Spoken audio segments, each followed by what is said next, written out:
Another day passes as we inch towards the release of Fire Emblem Fortune's Weave. Let's dig in to what's new.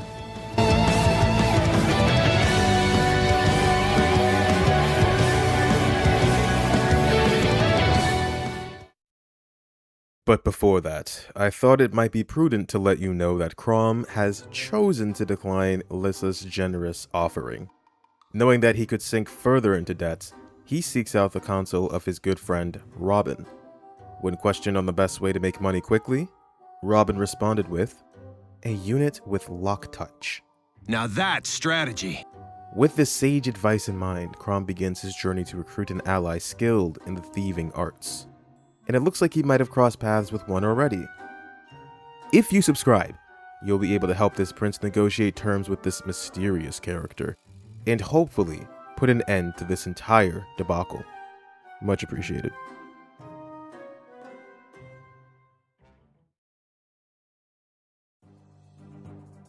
Hello. Deep Freeze here, and today we've got another helping of Fortune's Weave news. We're going to be covering 4 characters this time so I can get back into the rhythm of the previous videos, ideally having a representative for each faction, but that doesn't mean there isn't much to talk about this go around. New faces, new skills, weapon types, shifting allegiances, and maybe even a hint for a bigger reveal to come. Let's dive right into it. First, we'll start with Lysander. His bio reads, a genius Ceraminian knight. From a renowned family, his uncle serves as a chancellor and his father is a famous warrior. Loyal and capable, but his desire to succeed without relying on his family can cause him to act rashly.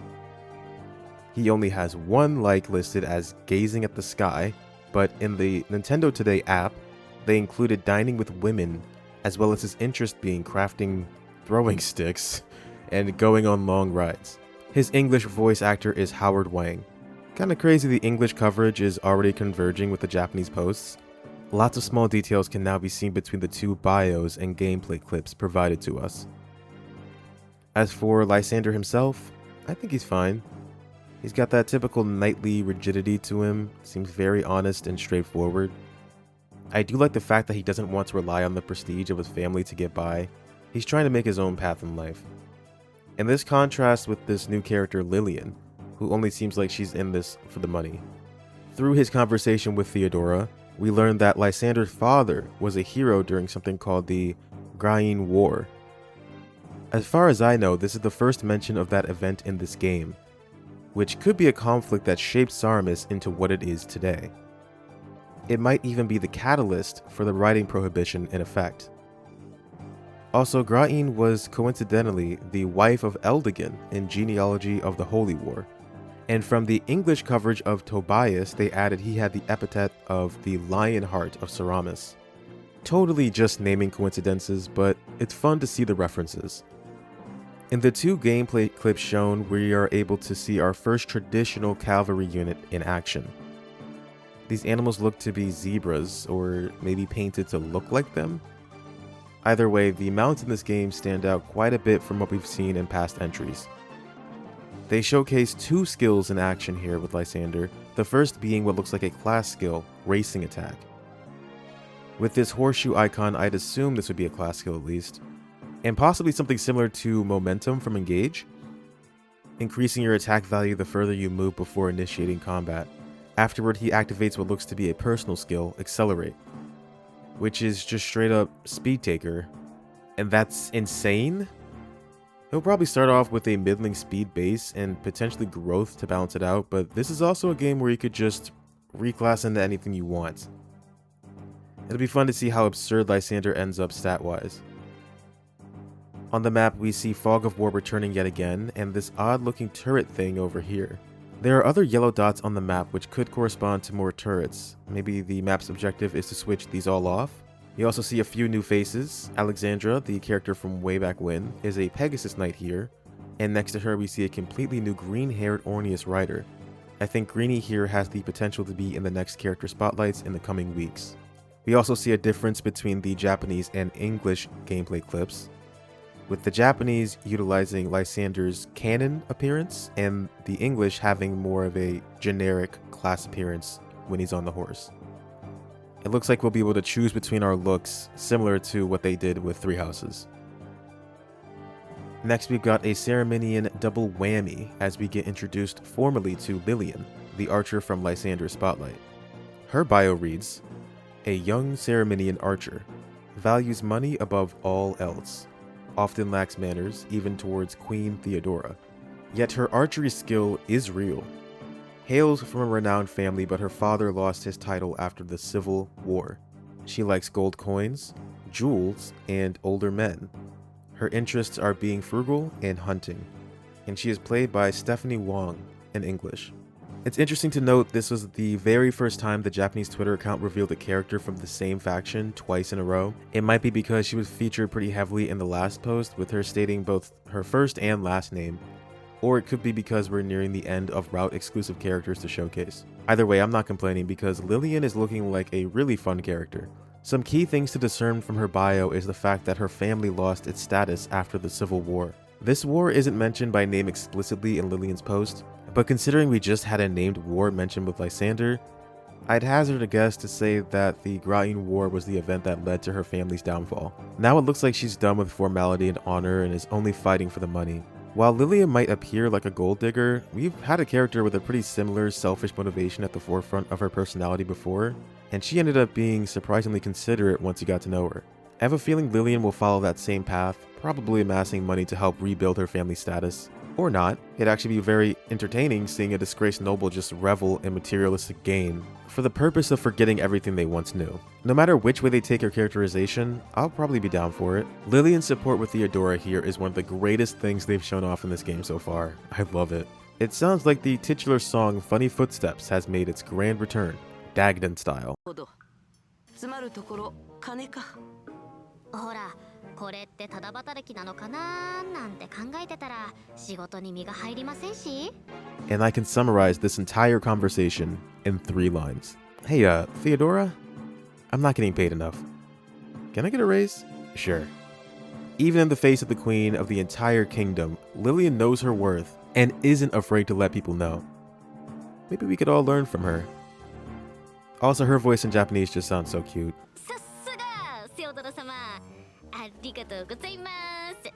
For combat, we get to see the very same Fog of War map from Lillian's perspective. We see 2 new bows here, the first being the Tempest Bow. I thought this would be a magical weapon at first, but it just looks like it has the effect of gaining +3 avoid on initiation, which is kind of weird for a ranged weapon. Maybe there's a special combat art tied to it, but they didn't decide to show it off for some reason. The more interesting bow is the Horse Killer Bow. First, all lances are cav effective, and now we have cav effective bows, and surely there are rapiers, beast killers, and even dark spikes could come back. They are doing everything they can to make sure horses fear even the air they breathe with this game. It all seems a bit overkill to me. Hopefully they didn't go so hard when it comes to balancing that being mounted feels like a death sentence. When Lillian attacks a foe who can't counter, she gets a hit boost with her personal skill, Upper Hand, similar to Michaela's skill. A lot of these personal skills we've been able to see seem way more generically applicable in battle, which I don't really mind. Increasing the range of combat arts, gaining speed on a kill, having a hit bonus when fulfilling conditions you were probably going to do anyway. These are skills I'll actually take into account over the course of a map, and I wonder how crucial they'll be when it comes to the lunatic or maddening difficulties of this game. Next we've got Moo. Yeah, that's right. Moo. If you thought I'd make fun of this name, you'd be wrong. I think it's really cute, actually. Her bio reads, a young, innocent girl who ran away from home to search for her missing mother. While looking for her mother, she runs into Leda during her path of vengeance. She dresses and speaks like a boy to protect herself from danger. She likes her father, mother, and sweets, and has interest in making medicinal elixirs and exercise. She is played by Asante Mongo. Okay, Michaela's daughter, come on, they are not being subtle with this. There is the argument to be had about the specific line with Moo looking for her missing mother. From the way Michaela was speaking and acting, it sounded like she not only knows where her daughter is, but is actively sending money to her whenever she gets the chance, meaning that both of them should be in contact with one another. But conversely, there is the possibility Michaela didn't tell Mu where she'd be going and why. In an attempt to shield and provide for her daughter, she inadvertently ropes Mu into combat looking for her. Honestly, it could go either way, but I'm putting all my chips into them being related. It's just way too likely. I'm not too sure what to think of Mu quite yet. She just seems like her personality is child. Her likes are sweets and her mommy and daddy. Maybe she could be cool depending on how they develop her dynamic with her family. She doesn't seem like the rebellious type, and Michaela herself appeared a caring mother. So I'd imagine they have a healthy relationship. And what I'm assuming is her support with Peter, of all characters. We see how much effort Mu tries to put into her boy disguise. It doesn't seem like she's able to fool too many people, but Peter is completely oblivious. The conversation itself isn't anything special, but the fact that these two can even have a support is huge. This, I believe, implies Mu will be a recruitable character from Leida's initial army. There is absolutely no way Peter will abandon Kai over the course of his journey, so the fact that Mu can initiate a support conversation with him means the two can gain, well, support. It'd be odd for two completely separate factions to have support conversations between units, wouldn't it? And if Mu herself isn't Leida locked, I'd harbor a guess to say Michaela isn't Dietrich locked. Having the two meet in battle, unable to come to an understanding as they duke it out, would be super tragic. It's been done in Fire Emblem before, especially in Three Houses, but let's be honest, the majority of people will probably want to reunite mother and daughter if given the opportunity. I think it'd make perfect sense for the two to switch teams depending on the circumstances. In Mu's combat, we get to see a gauntlet user in action for the very first time in Fortune's Weave, and there are a few odd things here happening. Firstly, I want to mention the associated tweet, which reads, "Although she lacks experience as a warrior, her fighting instincts that she inherited from her mother," in the case of one-year-old Mariah, Michael, you are the father, steadily improve as she gains battle experience. The wording here makes it sound like Mu will be a trainee type unit. We don't get to see an aptitude equivalent skill in her loadout, as only relevant skills seem to appear in the combat forecast. But I'd bet she will have one as a personal, similar to Cyril or Jean. When going for an attack with gauntlets, curiously we do not see a brave effect. There could be the possibility that lower tier bronze gauntlets don't have that effect. We've seen that in Engage with the Initiate art, the most basic weapon for arts users. But there could also be the possibility they're reworking gauntlets completely. We already might be getting a ranged option for them after all. I do think the former is a more likely outcome though. There is a strange yellow unit on the map here that looks to be some type of animal. It's kind of hard to tell, it could be a boar or a horse, or like a baby cow, I don't know. I'd guess the objective of this map would be to protect it from poachers of some sort. I did hear speculation that this could also allude to the ability for capturing mounts for your mounted units, being able to customize the type and color of animals and all that. You might need to work for mounted promotion here, similar to the way unit types were restricted to a specific amount in Shadow Dragon. Perhaps you'll only be able to have as many cavaliers as horses you're able to catch in the wild. But again, this is all just speculation. We'll need to keep an eye out for any odd yellow units in future videos. And you know I can't skip on talking about that music, baby. The Japanese version sounds like a calm iteration of the map theme we heard from Siroko's clip, and oh my god, do I love it. And the English version has these beautiful vocals mixed in.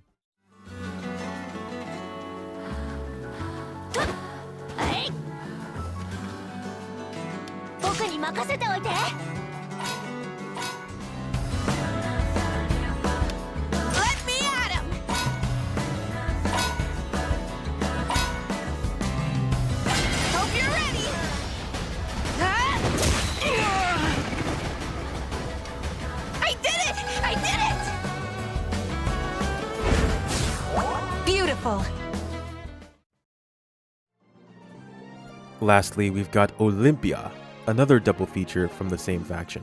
Her bio reads, a fiery priestess serving at the Kala temple at Dagshin's upper levels. Her talent for singing and art has earned her the title Rose of Kalis.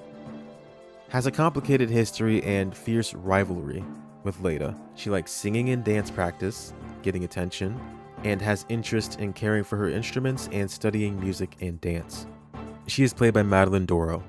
Oh boy, is this quite the loaded reveal for multiple reasons. As a character, Olympia seems cool. I'm always down for the haughty, attention-seeking Ojo-sama type characters. I'm very much expecting a out of her at least once or twice. I think the hair is doing a lot here, but I really enjoy the color scheme of her design along with those striking lavender eyes. She's offering a nice contrast from the warmer color palette of Leida's other members. In her conversation with Leida, we get a clear picture of their relationship, as well as several little hints for possible world building within Dagda. It looks as if Olympia views Leida as her ultimate rival, a younger performer who stole the title of Rose of Kalis from her 2 years ago. She's been training all that time to show her up, but it doesn't seem as if Leida cared nearly as much. She also calls Leida by the name Loredana, most likely Leida's birth name that she chose to obscure in order to carry out her revenge, similar to the way Celica used a cover name to hide her royal status. And this Festival of Roses can probably be pinpointed to this point on the map, Kalis in the Kingdom of Arago. Would this be Leida's hometown? Considering Olympia now works at this Kala temple and even mentioned how Leida walked away from it after winning the title, it seems the Rose of Kalis has some sort of religious significance. Very briefly, we see Leida conversing with this vine-covered green lady. With those prominent ears, we can assume she's a sort of dragon, maybe even this goddess Kala herself. She does bear resemblance to the statue behind Olympia here. It's sort of similar to the scene we got with Kai and the other dragon girl back then too. What does this mean? Well, YouTuber Lodestar Claus has brought forward his own theory a while back about how the crests or marks in Dagda are handed out voluntarily by the Divine Sovereign. I think they are going to be a form of equipment. I don't know how. Maybe the Divine Sovereign has like a blood bank of all of his like cousins so that he can confer blood upon people like blessings. Maybe he has like special magical artifacts that people can just wear and they get the special crest powers. I don't know, but this, I'm telling you, this is going to be the fucking case. Working off of that idea, it would line up with this scene we're shown here. Maybe he has ordered various Nabateans to be stationed at their own temples and give their marks to their chosen champions of the heroic games. We might be getting draconic sponsors for each team participating in these games, which would explain the reason why marks seem so inconsistent in the previous battle clips we've been shown, mainly for Kai and Theodora. Dietrich is of course the outlier, but I do wonder if that's what's happening here with Leida. Perhaps her Dominic mark isn't one she was born with at all. Only time will tell. Twitter user ValensEXP actually goes more in depth with this theory in this thread here, even tying characters to their possible Greek mythos inspirations. I'll link it in the description. But the reveals don't end there. In Olympia's combat clip, she's showing off more of the priest class. Her personal skill is Sore Loser, which, from the very limited information we know, just boosts her critical hit rate whenever she uses magic. No setup, no specific condition to meet, just free crit boost with magic. It doesn't even specify if it's faith or reason magic, it's always just active, I guess. We had great personal skills before, but this is just like unreasonably good. Maybe I shouldn't complain because it's infinitely better than having personal skills like being able to eat 2 boxed lunches. We can also see she's fighting what looks to be a member of Ribera's Wind in the arena here. So this more or less confirms that there will be conflict between the different factions. The only other time we've been able to see opposing protagonist factions was back in the June Direct trailer with Sirocco killing the Saraminian soldier here. Although that soldier was probably with some other Saraminian group, maybe under Dane's command. Most of the time we've seen the lords work with each other rather than fight against one another, so this might be showing Leida's team eliminating Kai from the competition. Now the question is, will this be like an elimination, or more of a friendly sporting sort of elimination? Because I don't want to kill kids, man, that's bad. There's also another faction in the middle of the match here in yellow whose allegiance I'm not too sure of. I wonder if at one point we'd have all the lords fight in one big face-off. Blue units, red units, yellow units. They'd have to use a new color for another enemy faction, so maybe purple units could make their grand entrance. August is here, and Fortune's Weave is barely over a month away at this point. With these accelerated character bios in English, pretty consistent Japanese updates, and now the release of Splatoon Raiders, another anticipated Switch 2 game, it's looking like it's Fire Emblem's turn in the spotlight. Could we be seeing a Fire Emblem Direct soon? Will it be similar to the time skip trailer from Three Houses? A little over a week ago, Nintendo's Fire Emblem UK Facebook account did change their profile picture to that of the two Eshmels, possibly hinting of some news pertaining to Eshmel, or maybe they're just promoting the soon-to-be-released game. Honestly, this is just purely speculation, but I think we should be prepared to have our entire perspective on this game flipped on its head. We've been getting steady news, yes, but it feels like they've been holding back just as much information. To this day, we still aren't 100% sure on when this game takes place, how it relates to Fodlan, if it's even route-based, and what the deal is with what looks to be an avatar unit in Eshmel. Not to mention the time-traveling elephant in the room. I think we're long overdue for some answers. What do you think? Thank you so much for watching if you made it this far, and don't forget to subscribe if you haven't already. I'll keep you posted with the latest news I can, and I will be streaming Fortune's Weave the very second it drops too, so follow me on Twitch if you want to catch it live. But until then, I'll have to say, peace out.